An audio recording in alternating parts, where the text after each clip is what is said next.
முருகன் உங்களுக்கு துணையாக இருந்தா இந்த அறிகுறிகள் கண்டிப்பா வந்திருக்கும். முருகர் உங்களுக்கு துணையாக இருக்கிறார் என்றால் முதலில் அவரின் ஞாபகம் வந்து கொண்டே இருக்கும்.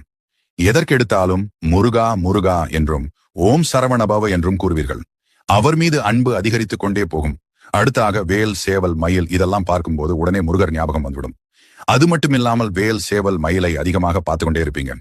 முருகனுக்கு உரிய சிறப்பான நாள் வருகிறது என்றால், அந்த நாளை நீங்கள் ஏதோ ஒரு காரணத்தினால் மறந்துவிட்டீர்கள் என்றால், அன்றைய தினம் உங்கள் மனதிலும் கண்களிலும் முருகனின் உருவப்படமோ முருகர் சம்பந்தப்பட்ட பொருட்களோ உங்க முன்னாடி வந்து ஞாபகப்படுத்தும்.